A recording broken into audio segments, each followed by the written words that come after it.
Hello everyone, a beautiful good morning to all. Welcome back to my channel. I am Pooja और आज हम बात करने वाले हैं 29 ऑफ नवंबर के सभी इंपॉर्टेंट करंट अफेयर्स। सबसे पहले तो आज हमें बात करनी आज हम कौन कौन से इंपॉर्टेंट डेज सेलिब्रेट कर रहे हैं। फिर आज हमें एक इंपॉर्टेंट रिपोर्ट से डिस्कशन करना है जहां से 100% एग्जाम में क्वेश्चन बनता है। जैसे आप लोग ने एग्जाम में क्वेश्चन देखे होंगे कि बताइए हमारे देश में सबसे बड़ा मिल्क प्रोड्यूसिंग स्टेट कौन सा है, हमारे देश में सबसे बड़ा एग प्रोड्यूसिंग स्टेट कौन सा है। ठीक है, तो इस तरीके के क्वेश्चन एग्जाम में फ्रेम किए जाते हैं। अगर आप पास्ट ईयर के क्वेश्चन पेपर को देखेंगे तो डेफिनेटली आपको ऐसे क्वेश्चंस मिलेंगे। तो आज हमें एक रिपोर्ट पर डिस्कशन करना है। रिपोर्ट के अलावा हम कई सारी और इम्पोर्टेंट न्यूज को विद एमसीक्यू कवर करने वाले हैं एंड वीडियो के एंड में दो important question of the day होंगे। इन दोनों क्वेश्चंस के आंसर आप मुझे कमेंट सेक्शन में दे सकते हैं। ओके है जी, तो जल्दी से एक बार लिंक को शेयर कर देंगे अपने फ्रेंड्स के साथ। वो सारे फ्रेंड्स जो किसी भी वन डे एग्जाम की प्रिपरेशन कर रहे हैं, सभी के लिए हमारे ये करेंट अफेयर्स यूजफुल हैं। ओके है जी, चलिए स्टार्ट करते हैं। सबसे पहले यहाँ पर हम सेलिब्रेट कर रहे हैं एविएशन सेफ्टी अवेयरनेस वीक। हर साल जो लास्ट वीक होता है नवंबर मंथ का, तब यहाँ पे airport authority of India aviation safety awareness week celebrate करती है। मतलब 25 ऑफ नवंबर से लेकर 29 ऑफ नवंबर के बीच में इसको सेलिब्रेट किया जा रहा है। ठीक है, एयरपोर्ट अथॉरिटी ऑफ इंडिया का स्लोगन क्या है? Safety is no accident. And यहाँ पर एयरपोर्ट अथॉरिटी ऑफ इंडिया के चेयरमैन कौन है? विपिन कुमार आपको चेयरमैन देखने को मिलेंगे। अगर हम अपने देश में बात करते हैं कि किस तरीके से एविएशन सेक्टर की शुरुआत होती है, तो हमारे देश की जो पहली फ्लाइट है वो इलाहाबाद से नैनी के बीच में रन होती है, जिसे हम आज प्रयागराज के नाम से जानते हैं, राइट। तो 1911 में पहली कमर्शियल फ्लाइट की शुरुआत इंडिया में होती है, 1911 में, वो भी इलाहाबाद से नैनी के बीच में। फिर 1932 में टाटा एयरलाइंस को लॉन्च किया जाता है एंड 1947 में India international civil aviation organisation मतलब आईसीएओ को ज्वाइन करता है। Okay, and Sarla Thakral India की पहली वीमेन पायलट आपको देखने को मिल जाएंगी। ये कुछ स्टैटिक पॉइंट्स हैं, आप इनको भी याद रख सकते हैं। अब आज 29 ऑफ नवंबर को हम इंटरनेशनल जैगवार डे मना रहे हैं। ठीक है, आज देखो हम कुछ ऐसी बुक्स के बारे में बात करने वाले हैं और जैगवार डे बिल्कुल योयो हनी सिंह की आपको याद आ जाएगी। योयो हनी सिंह के गाने जो है ना, जो उनके सॉन्ग्स के जो कीवर्ड्स हैं, वो सारे कीवर्ड्स आज आपको देखने को मिलने वाले हैं हमारे करंट अफेयर्स में। ठीक है, तो इंटरनेशनल जैगवार डे हम 29 ऑफ नवंबर को सेलिब्रेट करते हैं। ठीक है, अगर हम बात करें जैगवार के बारे में तो ये हमारे 7 बिग कैट्स में से एक है और एकमात्र ऐसी बिग कैट है जो कि लैटिन अमेरिकन कंट्रीज में पाई जाती है, अमेजोन रेन फॉरेस्ट में पाई जाती है, जिसका साइंटिफिक नेम क्या होता है? पैंथेरा उनका। इसका साइंटिफिक नेम आपको मिल जाएगा। मैक्सिको से अर्जेंटीना के बीच में आपको जैगवार्स देखने को मिलेंगे। इसके अलावा अगर हम बात करें आईयूसीएन की कैटेगरी के बारे में, तो international union for conservation of nature मतलब आईयूसीएन की रेड लिस्ट में इन्हें नियर थ्रेटेंड कैटेगरी में शामिल किया गया है। ओके, तो इनका साइंटिफिक नेम और इनकी कैटेगरी आपको याद रखनी है। नेक्स्ट, आज 29 ऑफ नवंबर को हम एक और इम्पॉर्टेंट डे सेलिब्रेट कर रहे हैं जिसका नाम है international day of solidarity with Palestinian people. यहाँ पर देखिए, ये जो मैप दिख रहा है, कुछ समय पहले, आज से लगभग 50 से 60 साल पहले, पैलेस्तीन कुछ इस तरीके से दिखाई देता था। फिर इजराइल का अस्तित्व आना स्टार्ट हुआ। इजराइल पहले छोटे से एरिया में था जहाँ पे यहूदीज रहा करते थे। फिर धीरे धीरे उनका एक्सपांशन हुआ। एक्सपांशन होते होते होते होते आज आप यहाँ पे पैलेस्तीन की लोकेशन देख सकते हैं कि कंप्लीट जो ब्लू वाला एरिया है वो इजराइल का है और जो केवल थोड़ा सा एरिया आपको देखने को मिल रहा है वही आपका वेस्ट बैंक पैलेस्तीन आपको देखने को मिलेगा। और इसलिए इजराइल और हमास की आपको वॉर भी देखने को मिल जाएगी, राइट। तो यहाँ पे जो पैलेस्टीनियन पीपल हैं उनके ह्यूमन राइट्स को प्रोटेक्ट करने के लिए इस दिन की शुरुआत की गई थी by the United nation in 1978। Okay है जी, तो ये 3 इंपॉर्टेंट डेज आज हम सेलिब्रेट कर रहे हैं। चलिए अब बात करते हैं आज का सबसे इंपॉर्टेंट हाईलाइट, जहां से क्वेश्चन बनने की प्रोबेबिलिटी, संभावनाएं बहुत बहुत ज्यादा है। देखिएगा, 26 ऑफ नवंबर को हमने नेशनल मिल्क डे सेलिब्रेट किया था। ठीक है, क्योंकि उस दिन डॉक्टर वर्गीस कुरियन जी की बर्थ एनिवर्सरी होती है। तो नेशनल मिल्क डे के ओकेजन पे एक रिपोर्ट को भी पब्लिश किया गया था, जैसा कि मैंने आपके साथ डिस्कशन किया था, basic animal husbandry statistics report. ठीक है, ministry of fishery, animal husbandry and dairying ने recently basic animal husbandry statistics report को पब्लिश किया है। यहाँ पर मार्च 2023 से लेकर फेब 2024 के डेटा को कंपाइल किया गया और उसको पब्लिश किया गया by the integrated sample survey, जिसमें हमारे देश में जो लाइफ स्टॉक है, मिल्क प्रोड्यूसिंग स्टेट कौन से हैं, एग कहाँ पर ज्यादा प्रोड्यूस होता है, मीट एंड वूल, इनके बारे में बताया गया है। इस सर्वे को कंडक्ट किसने किया था? इस सर्वे को कंडक्ट किया था department of animal husbandry and dairying ने। क्लियर? चलिए अब हम बात करेंगे की हाइलाइट्स के बारे में। सबसे पहली बात है मिल्क प्रोडक्शन। तो इंडिया वर्ल्ड में लार्जेस्ट प्रोड्यूसर है मिल्क का। ठीक है, इंडिया वर्ल्ड में लार्जेस्ट प्रोड्यूसर आपको मिल्क का देखने को मिलेगा। और हमारे देश की जो सबसे बड़ी मिल्क ब्रांड है उसका नाम अमूल है, और अमूल ने अभी अपना ग्लोबल एक्सपांशन भी स्टार्ट किया है। और अमूल ने अपनी पहली जो प्रोडक्शन यूनिट है वो यूएसए में ओपन की है, जैसा कि हमने करंट अफेयर्स में डिस्कस किया था। नाउ बात करेंगे top 3 producer. Top 3 milk producer कौन कौन से हैं? तो यूपी, राजस्थान और एमपी, ये तीनों ही बॉर्डरिंग स्टेट हैं। आप देख सकते हैं एमपी के साथ बॉर्डर शेयर करता है यूपी एंड राजस्थान भी। तो एमपी, यूपी एंड राजस्थान। तो सबसे पहले यूपी याद रखेंगे, फिर राजस्थान एंड देन एमपी आपको याद रखना है। ये टॉप 3 मिल्क प्रोड्यूसिंग स्टेट हमारे देखने में को मिलेंगे। नाउ बात करेंगे पर कैपिटा मिल्क कंजप्शन या पर कैपिटा मिल्क कितना अवेलेबल है हमारी कंट्री में। तो पहले ये 459 ग्राम्स अवेलेबल था, now it is 471 gram per day in 2023-24। ठीक है, इतना अवेलेबल मिल्क पर कैपिटा या पर पर्सन हमारे देश में अवेलेबल है। नाउ बात करेंगे total production of the milk. तो हमारे देश में मिल्क का प्रोडक्शन इंक्रीज हुआ है 3.78%, और देश का जो टोटल 23-24 में एस्टिमेटेड मिल्क प्रोडक्शन है वो 239 मिलियन टन आपको देखने को मिल जाएगा। ओके, मिल्क प्रोडक्शन के बाद आता है एक एग प्रोडक्शन। एग प्रोडक्शन में इंडिया सेकेंड नंबर पे आता है। टॉप 3 प्रोड्यूसर कौन कौन से? तो ये तीनों आपको साउथ की स्टेट देखने को मिलेंगे, Andhra Pradesh, Telangana and Tamil Nadu.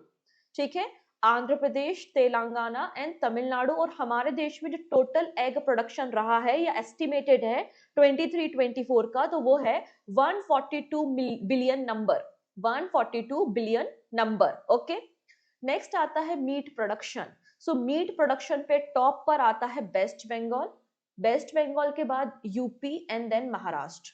Waste Bengal, UP and Maharashtra आपको देखने को मिल जाएगा। और हमारे देश में 23-24 में जो मीट प्रोडक्शन है एस्टिमेटेड वो 10.25 मिलियन टन आपको देखने को मिलेगा। नेक्स्ट आता है बूल प्रोडक्शन। तो बूल प्रोडक्शन में राजस्थान टॉप पर है, राजस्थान के बाद Jammu and Kashmir and then Gujarat. तो राजस्थान, जम्मू एंड गुजरात ये टॉप 3 स्टेट है बूल प्रोडक्शन में। और हमारे देश में जो टोटल एस्टिमेटेड बूल प्रोडक्शन है 23-24 का, it is 33.69 million KG. Clear हो गया इतनी चीजें? तो ये बातें आपको याद रखनी है। ये चारों पॉइंट्स बहुत इंपॉर्टेंट है, स्पेशली मिल्क और एग, ये दोनों बहुत इंपॉर्टेंट है। कई बार एग्जाम में क्वेश्चन पूछे गए हैं, चाहे आप स्टेट एग्जाम उठा लीजिए या कोई भी वनडे एग्जाम उठा लीजिए। ठीक है, नेक्स्ट बात करेंगे Gwalior unveil India first self sufficient gaushala with state of the art CBG plant. देखो 2 अक्टूबर को फाउंडेशन स्टोन वगैरह रखा गया, तो फाइनली इसको इनॉग्रेट किया गया है, फाइनली इसको लॉन्च किया गया है ग्वालियर इन मध्य प्रदेश में। तो रिसेंटली इंडिया की पहली मॉडर्न एंड सेल्फ सफिशिएंट गौशाला को लॉन्च किया गया है।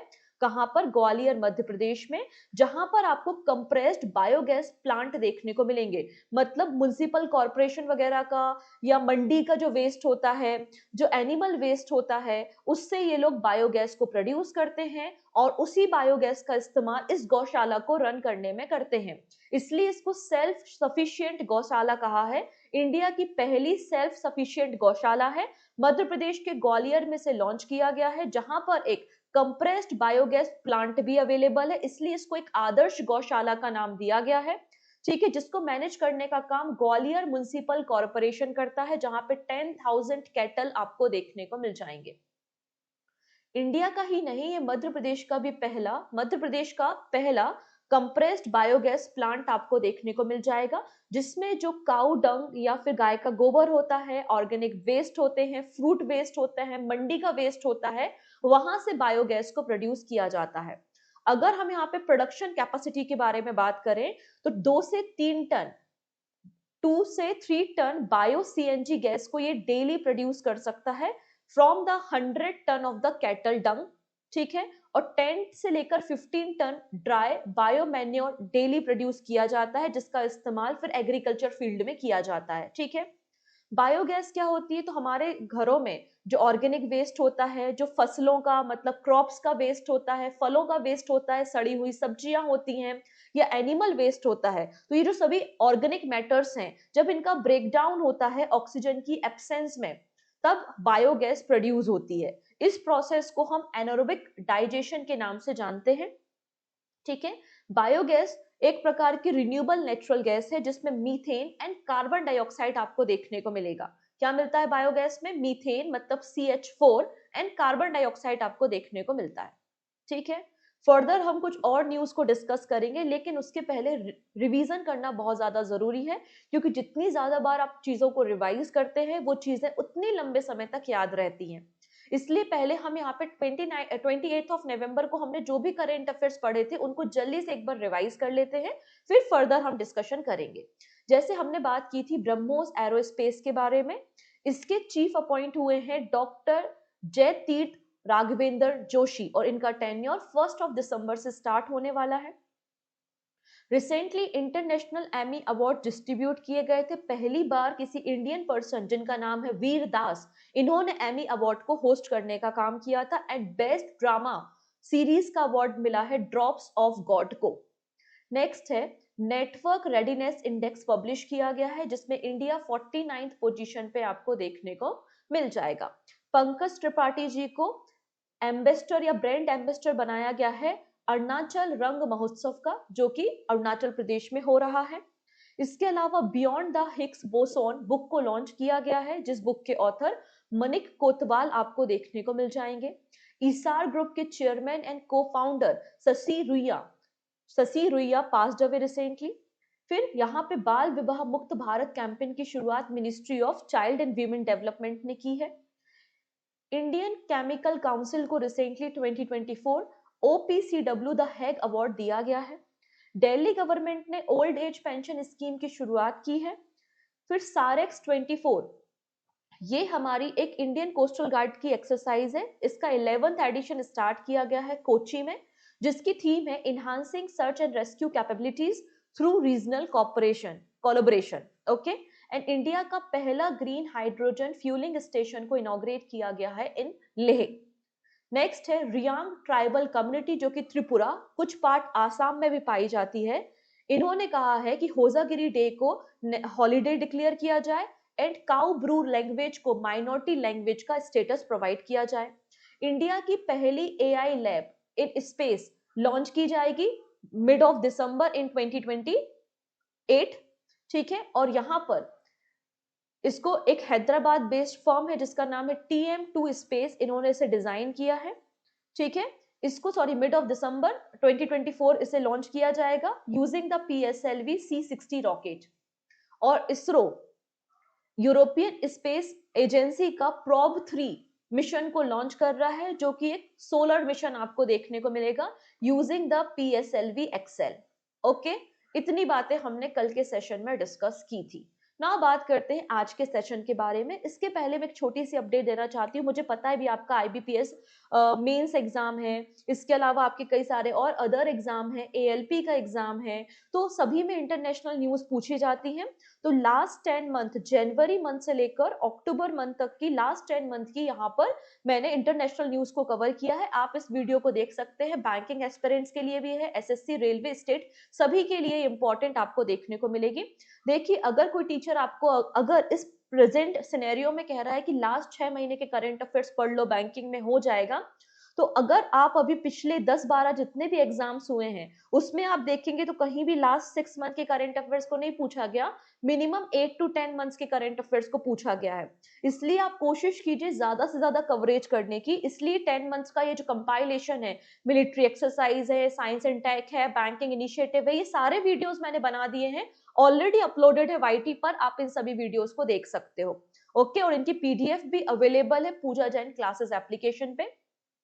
इसके अलावा वो सारे बच्चे जो अपकमिंग एसएससी एग्जाम्स की प्रिपरेशन कर रहे हैं, रेलवे एग्जाम की प्रिपरेशन कर रहे हैं 2025 के लिए, लेकिन कैसे पढ़े, क्वेश्चन कैसे पूछे जाते हैं, कितना हार्ड होता है पेपर, या इजी होता है या मॉडरेट होता है, तो सबसे अच्छा तरीका होता है पीवाईक्यू की स्टडी करना। तो पिछले 5 साल में एसएससी के अलग अलग एग्जाम में जितने भी क्वेश्चन आए हुए हैं हिस्ट्री, पॉलिटी, ज्योग्राफी के, ये आपको कैटेगरी वाइज मिल जाएंगे। आप इस पीवाईक्यू ई बुक को भी डाउनलोड कर सकते हो पूजा जैन क्लासेस एप्लीकेशन से, और वहां पर आपको डेली करंट अफेयर्स की पीडीएफ भी मिल जाएगी। अदरवाइज आप मुझे टेलीग्राम पे भी फॉलो कर सकते हो फॉर फ्री पीडीएफ। ओके है जी।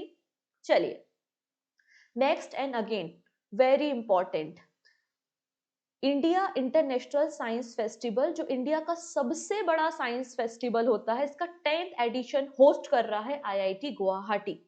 ठीक है, तो for the first time the prestigious India international science festival will be held in the countries northern eastern region.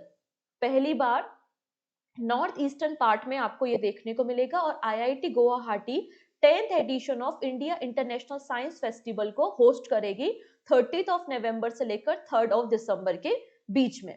ये लार्जेस्ट साइज इवेंट आपको देखने को मिल जाएगा, जिसकी थीम है transforming India into SNT driven global manufacturing hub. Transforming India into SNT मतलब science and technology driven global manufacturing hub. जो 9th addition हुआ था इंटरनेशनल साइंस फेस्टिवल का 2023 में, वो फरीदाबाद हरियाणा में हुआ था। वही 2015 में 2015 में जो पहला इंटरनेशनल साइंस फेस्टिवल हुआ था, पहला एडिशन, वो आईआईटी दिल्ली ने होस्ट किया था। इस इवेंट को ऑर्गेनाइज कौन करता है? तो union ministry of science and technology, union ministry of earth science और विज्ञान भारती, ये तीनों मिलकर इस इवेंट को ऑर्गेनाइज कराएंगे। ठीक है, नेक्स्ट बात करेंगे 12th edition of international tourism mart 2024। तो यहाँ पर 12वां एडिशन इंटरनेशनल टूरिज्म मार्ट का कहां पर होगा? काजीरंगा नेशनल पार्क आसाम में होगा। ठीक है, तो 12th edition of international tourism mart is being held in the UNESCO world heritage site Kaziranga national park in Assam 26 of November to 29 of November, और यूनियन मिनिस्ट्री ऑफ टूरिज्म इसे ऑर्गेनाइज करती है एनुअली सिंस 2013 से इसको ऑर्गेनाइज करना start किया है। हमारे जो 8 नॉर्थ ईस्टर्न स्टेट है, रोटेशन बेसिस पे हमेशा यहाँ पर ही इस इवेंट को ऑर्गेनाइज किया जाता है, रोटेशन बेसिस पे। आसाम, मेघालय, नागालैंड, त्रिपुरा, अरुणाचल प्रदेश, मिजोरम, मणिपुर एंड सिक्किम। तो पहला जो इंटरनेशनल टूरिज्म मार्ट हुआ था वो आसाम में हुआ था, और जो 11th एडिशन हुआ था वो शिलोंग में हुआ था, और ये 12th एडिशन कहां पर हो रहा है? काजीरंगा नेशनल पार्क आसाम में हो रहा है। इसका पर्पस क्या है? नाम से समझ में आ रहा है कि नॉर्थ ईस्टर्न स्टेट में टूरिज्म को प्रमोट करना, जिससे एम्प्लॉयमेंट भी जनरेट हो, रीजनल प्रॉस्पेरिटी और इकोनॉमिक ग्रोथ बढ़े, और अलग अलग जो बिजनेस होल्डर्स है उनको एक सिंगल प्लेटफॉर्म पे लाना, जिससे वो नॉर्थ ईस्टर्न स्टेट में डेवलपमेंट के लिए फंडिंग करें। तो ये इसका पर्पस होता है। ठीक है, जिसमें 30 फॉरेन कंट्रीज के डेलीगेशंस भी पार्टिसिपेट करने वाले हैं। अगर हम काजीरंगा नेशनल पार्क के बारे में बात करें तो इसका फॉर्मेशन 1908 में हुआ था, एंड 1974 में इसको नेशनल पार्क डिक्लेयर किया गया, एंड 1985 में इसको UNESCO world heritage site declare किया गया, एंड 2006 में इसे टाइगर रिजर्व डिक्लेयर किया गया। ये आसाम में ब्रह्मपुत्र वैली रीजन में लोकेटेड है, और यहाँ पे 1 हॉर्न राइनो पाए जाते हैं काजीरंगा नेशनल पार्क में। डन। चलिए, अब एक बहुत ही शानदार स्टैटिक क्वेश्चन बनता है कि बताइए पेनियार रिवर वाटर डिस्प्यूट किन दो राज्यों के बीच का वाटर डिस्प्यूट है? सो करेक्ट आंसर हो जाएगा तमिलनाडु एंड कर्नाटका के बीच में आपको इसके पानी को लेकर, पानी की शेयरिंग को लेकर वाटर डिस्प्यूट देखने को मिलता है। तो सुप्रीम कोर्ट ने यूनियन गवर्नमेंट से कहा है कि जो हमने नेगोशिएशन के लिए कमेटी बनाई थी, उस कमेटी की रिपोर्ट को आप जल्दी से जल्दी सबमिट करो। The supreme court has directed the union government to submit a report prepared by the negotiation committee tasked with resolving the water sharing dispute between the Tamil Nadu and Karnataka over the Peniyar River. तो Peniyar river water dispute Tamil Nadu and Karnataka के बीच में है, लेकिन इसका जो basin area है वो 77% आपको तमिलनाडु में देखने को मिल जाएगा। ठीक है, पेनियार रिवर के बारे में बात करें तो इसे साउथ पेन्नार रिवर के नाम से भी जाना जाता है, जो कि तमिलनाडु और कर्नाटका में फ्लो होती है, और ये तमिलनाडु की सेकेंड लॉन्गेस्ट रिवर है आफ्टर कावेरी रिवर। नंदी हिल कर्नाटका के नंदी हिल से ओरिजिनेट होती है और बे ऑफ बंगाल में अपना पानी छोड़ती है। इसका कैचमेंट एरिया 77% तमिलनाडु में आपको देखने को मिल जाएगा। और सबसे बड़ी जो पॉल्यूटेड सिटी इस नदी के किनारे इस कैचमेंट में आती है तो वो बेंगलुरु शहर आपको देखने को मिल जाएगा। पंबन, पंबन जो ट्रिब्यूटरी है वो भी आपको इसी नदी का देखने को मिलेगा। ठीक है, चलिए नेक्स्ट बात करते हैं इंडिया की सेकेंड जो न्यूक्लियर पावर सबमरीन है जिसका नाम है आईएनएस अरिहंत। हम सभी को पता है कि इंडिया की पहली न्यूक्लियर पावर सबमरीन का नाम आईएनएस अरिहंत है, लेकिन इंडिया की सेकेंड न्यूक्लियर पावर सबमरीन का नाम आईएनएस अरिहंत है। और इसी आईएनएस अरिहंत से हमने रिसेंटली K4 की टेस्टिंग की है। K4 क्या है, आइए हम इसके बारे में बात करेंगे। ठीक है, तो Indian navy successfully test fire K4 missile from the INS Arihant. K4 एक nuclear capable submarine launched ballistic missile है। Nuclear capable submarine launch ballistic missile है K4, जिसको DRDO defence research and development organisation ने रेडी किया है। और ये भी फेज चल रहा है, ट्रायल फेज। जब ट्रायल फेज कंप्लीट हो जाएगा तो या तो इसको आईएनएस अरिहंत में या फिर आईएनएस अरिहंत में इसको कमीशन किया जाएगा। ये डीआरडीओ की second nuclear capable submarine launch ballistic missile है। इसके पहले डीआरडीओ ने सगारिका या फिर K15 को लॉन्च किया था, जिसकी रेंज 750 किलोमीटर है, जबकि K4 की जो रेंज है वो 3500 किलोमीटर की आपको देखने को मिल जाएगी। ओके, रिसेंटली इसकी टेस्टिंग आईएनएस अरिहंत से की गई है। चलिए, अब यहाँ पे दो इंपॉर्टेंट पर्सन है जो हमें देखना है। पहले पर्सन है यहाँ पर प्रजोत बिहारी मुखर्जी। तो यहाँ पे ये अशोक यूनिवर्सिटी के प्रोफेसर हैं प्रजीत बिहारी मुखर्जी, और इनको रिसेंटली फाइजर अवार्ड दिया गया है इनकी बुक्स के लिए, और इनकी बुक्स का नाम है brown skin and white coat. ठीक है, ब्राउन स्किन, हनी सिंह का गाना याद आ सकता है यहाँ से भी।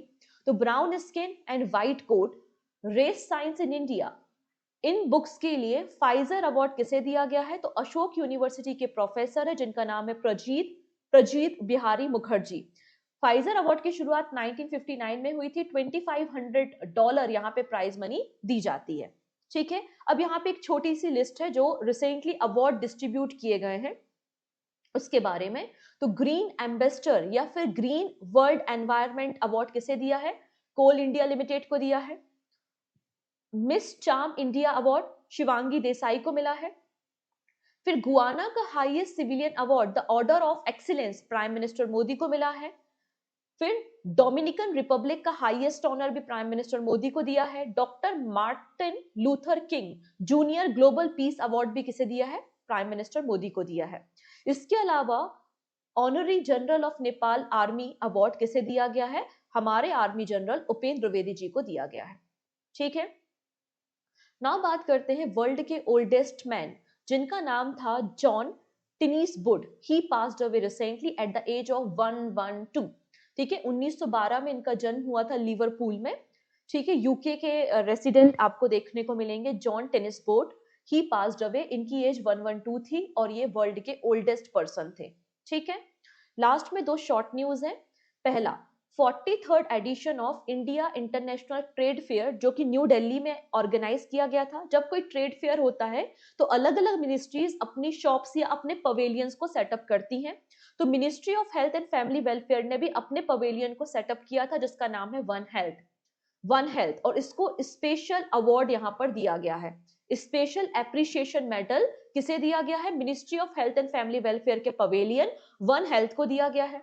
ठीक है, गुजरात गवर्नमेंट ने रिसेंटली इंट्रोड्यूस किया है अपना एक नया programme cottage and rural industry policy 2429। इसका पर्पस है जो गुजरात राज्य की कॉटेज इंडस्ट्री है, वहां की जो हैंडीक्राफ्ट्स हैं उनको ग्लोबल मार्केट में प्रेजेंस दिलाना, ठीक है। इसके अलावा जो वन डिस्ट्रिक्ट वन प्रोडक्ट है उनको बूस्ट करना, इसके लिए एकता मॉल का कंस्ट्रक्शन भी गुजरात में किया जाएगा जिससे 12 लाख नई जॉब्स भी क्रिएट होंगी। और जो टारगेट है कि वन डिस्ट्रिक्ट वन प्रोडक्ट के जो भी प्रोडक्ट्स हैं उनका टारगेट है कि 1500 करोड़ रुपीस की हमें सेल करनी है। तो गुजरात गवर्नमेंट ने cottage and rural industry policy को लॉन्च किया है 2024 से 2029। क्लियर है? तो ये थे हमारे सभी इंपॉर्टेंट करंट अफेयर्स। अब हम कुछ एमसीक्यू देखेंगे और एमसीक्यू में भी हम कुछ नए क्वेश्चंस को जानने की कोशिश करेंगे। ओके है जी, चलिए। पहला है, which ministry recently launch the national campaign बाल विवाह मुक्त भारत? तो बाल विवाह मुक्त भारत किसने लॉन्च किया है? तो बाल विवाह मुक्त भारत लॉन्च किया है ministry of women and child development ने, अन्नपूर्णा देवी ने। Option number C is the right answer. Which state is host of 12th edition of International Tourism Mart?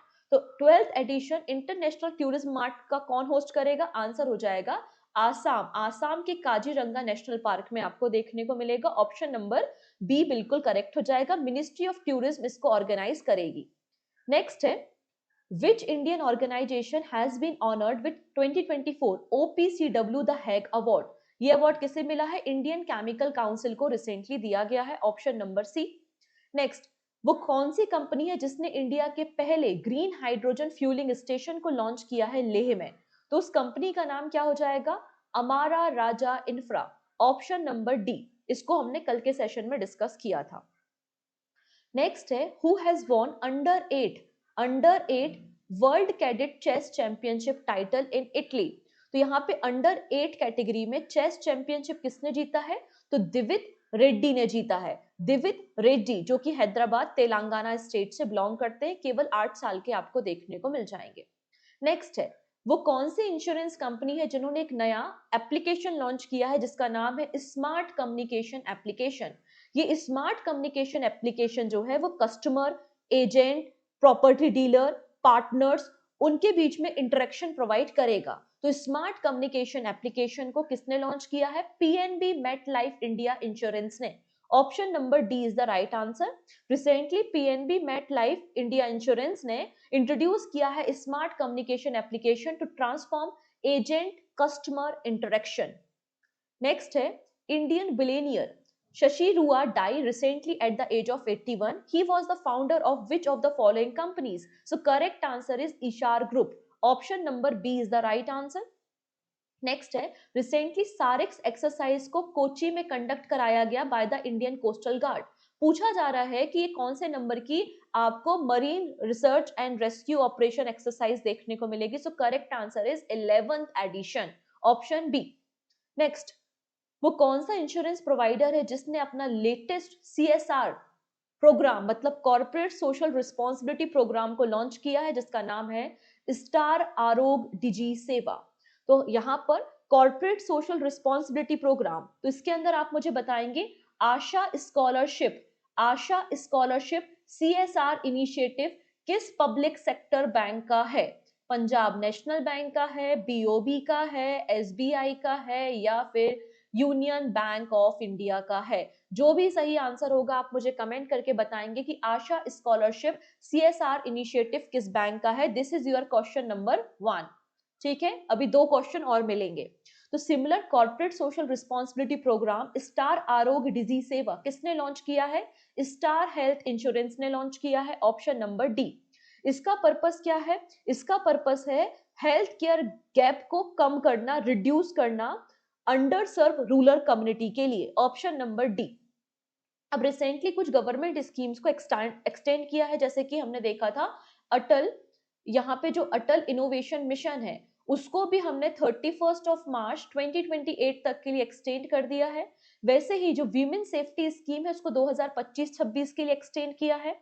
Interest equalisation scheme को 30 जून 2024 तक के लिए एक्सटेंड किया गया था। फिर smart city mission, this is important, 31 मार्च 2025 तक के लिए एक्सटेंड किया गया है। प्रधानमंत्री जैव ईंधन वातावरण अनुकूल फसल अवशेष निवारण योजना, इसको फाइनेंशियल ईयर 28-29 के लिए एक्सटेंड किया गया है। और उड़ान स्कीम, उड़े देश का आम नागरिक, इसको भी 10 सालों के लिए बढ़ा दिया गया है रिसेंटली। ठीक है, तो ये आपका होमवर्क था। चलिए अब दो क्वेश्चन है, एक क्वेश्चन ऑलरेडी पूछ चुकी हूं मैं, ये सेकंड क्वेश्चन और थर्ड क्वेश्चन, इन तीनों क्वेश्चंस के आंसर आप मुझे कमेंट सेक्शन में बताएंगे। क्वेश्चन है कि नेटवर्क रेडीनेस इंडेक्स में इंडिया कौन से नंबर पे है। फिर यहाँ पे लॉस वेगस ग्रैंड प्रिक्स का टाइटल रिसेंटली किसने जीता है। जिन्होंने फॉर्मूला 1 रेसिंग जीती है ना, उन्होंने ही लॉस वेगस ग्रैंड प्रिक्स का टाइटल जीता है। इतनी हिंट आई थिंक आपके लिए काफी है। तो इन तीनों क्वेश्चंस के आंसर आप मुझे कमेंट सेक्शन में देंगे, बाकी सारी बातें हम नेक्स्ट वीडियो में डिस्कस करेंगे। अगर वीडियो पसंद आया, यूजफुल लगा, तो आप अपने फ्रेंड्स के साथ शेयर जरूर करेंगे, और पहली बार चैनल पे आ रहे हैं तो सब्सक्राइब करना नहीं भूलेंगे, एंड हाँ, जाते जाते लाइक बटन पे क्लिक करना तो बनता है। Okay, thank you, take care and bye bye.